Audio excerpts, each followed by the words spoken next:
기본적으로 회생 절차라는 게 채무자를 위한 절차긴 합니다. 채권자를 또 무시하거나 뭐 무조건적인 희생을 강요한 것은 아니고 냉정하게 생각해 보면은 경제적으로 채권자들도 유리할 수가 있다. 파산 절차로 가게 하거나 강제 집행을 하는 것보다는 유리할 수 있기 때문에 하는 거고, 그건 뒤에 다시 말씀을 드리겠지만요.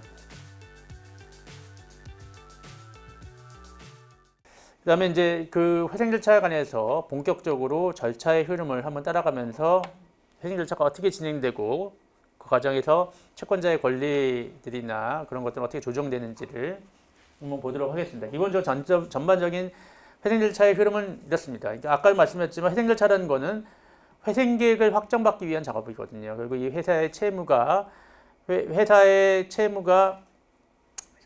변제 능력보다 과다하기 때문에, 더 많기 때문에 변제 능력에 맞도록 채무를 재조정해 주는 작업, 그게 바로 회생 절차라고 할 수 있습니다. 그러니까 결국 회생 절차의 목적이라는 것은 여기 파란색으로 나와 있던 회생 절차를 신청하는 목적은 회생 계획 인가 결정을 받기 위한 겁니다. 회생 계획이 효력을 갖게 되는 회생 계획 인가 결정을 받기 위한 것이고요. 뭐 이건 뒤에 다시 말씀드리겠지만, 그리고 그걸 인가 결정을 위해서 모든 절차들이 이렇게 흘러간다, 진행된다라고 보시면 되겠고, 그래서 쭉 여기 있는 절차들에 대해서 계속 말씀을 이제 드리도록 하겠습니다. 그래서 뭐 말씀을 드리고, 지금 처음에 이제 회생 절차의 시작은 이제 회생 신청을 해야 시작이 되겠죠. 회생 신청한다고 바로 시작되는 건 아니지만, 회생 절차라는 건 누가 신청을 해야 개시되는 절차지, 뭐 법원이 직권으로 되거나 뭐 그런 건 아니고요.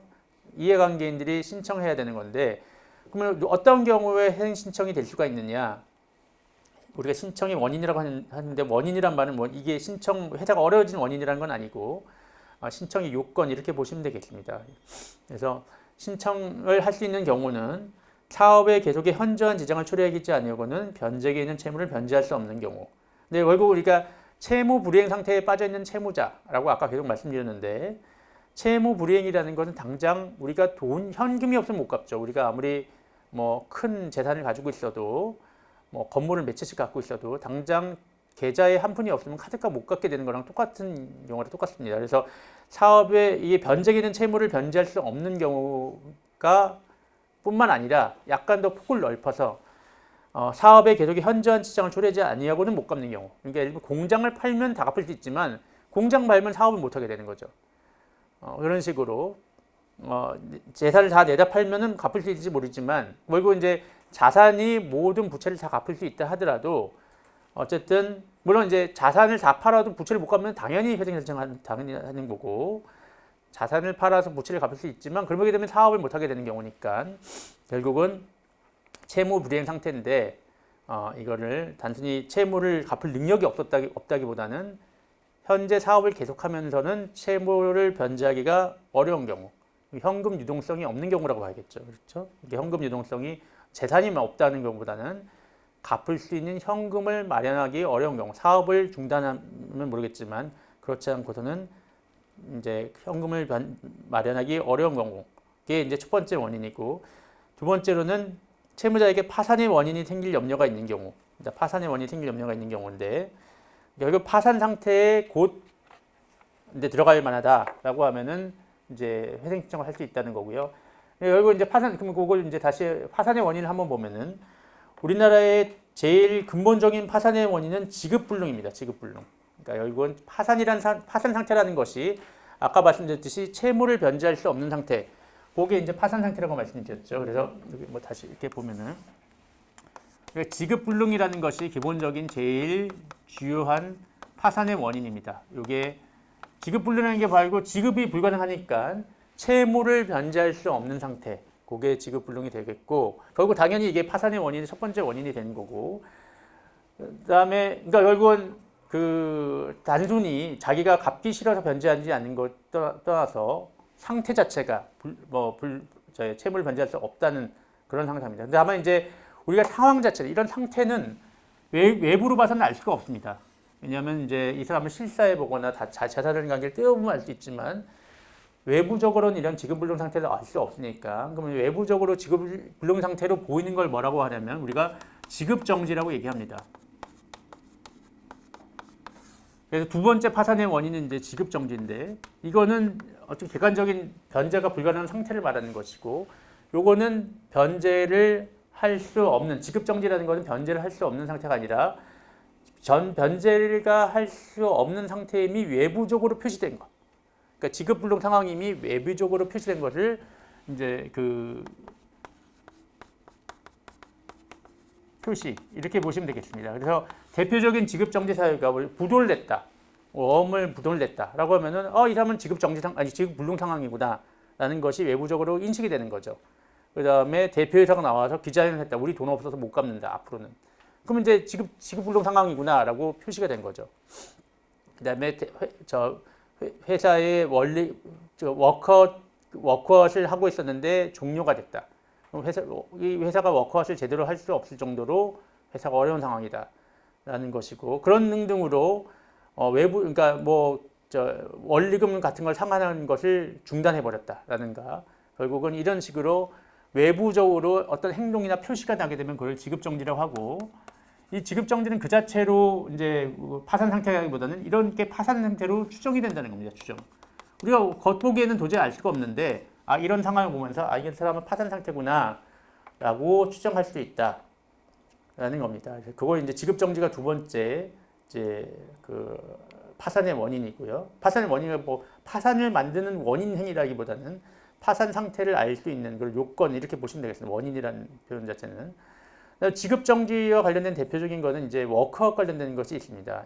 여기 이제 이거는 워크아웃과 유사한 요 판례는 이제 워크아웃과 유사한 미도파가 이제 부도 유예 협약이라는 걸 옛날에 이제 워크아웃 제도가 생기기 전에 우리가 있었던 부도 유예 협약이라는 것이 있는데 이 부분은 부도 유예 협약을 상태를 거쳐서 이 회사는 결국은 나중에 회생 절차 미도파라는 우리 지금 롯데 본점 바로 옆에 에비뉴일간 이게 예전에 미도파 백화점이었는데 미도파 백화점이 그 회생 절차 예전에 회사정지 절차를 신청하면서 그 전에 워크아웃에 유사한 절차인 부도 유예 협약 절차를 거치다가 더 이상 은행이 도와주기 어렵다 해서 회생 신청, 회사정지 신청을 하게 됐는데 그러면 이제 처음 부도 유예 협약 절차에 들어갔을 때 그때 지급정지가 된 것이냐라는 문제가 있습니다. 왜냐하면 이제 뒤에 부인권 부분에서 나오지만 지급정지가 되면 그 다음부터는 모든 채무변제나 그런 것들을 할 수가 원래는 없어야 되거든요. 없어야 되는데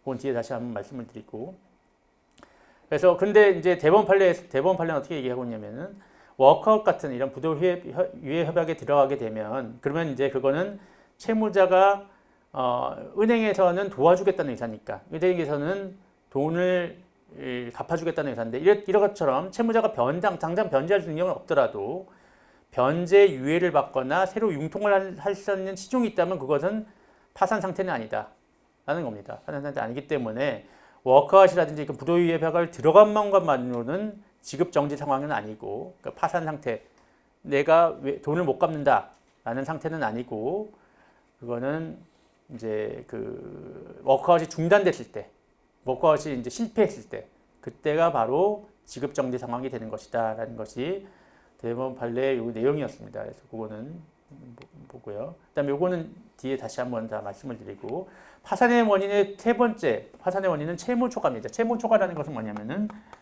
자산이 부채보다 적은 경우, 그 채무가 자산을 초과하는 경우가 세 번째 파산의 원인입니다. 채무자의 총 자산가액이 총부채의 원인이고, 그러면 이제 이거는 개인 회사나 개인의 경우에는 파산 상태는 아니고 주식회사나 유한회사, 유한책임회사의 경우에만 파산 상태라고 볼 수 있는데, 왜냐면 모든 회사는 원래 자본 충실이 돼야 되는 거죠. 자본 충실이 돼야 되고 적어도 완전 잠식이 돼서는 안 되는데 자본이 완전 잠식되면은 그러면 그 회사는 파산 상태다.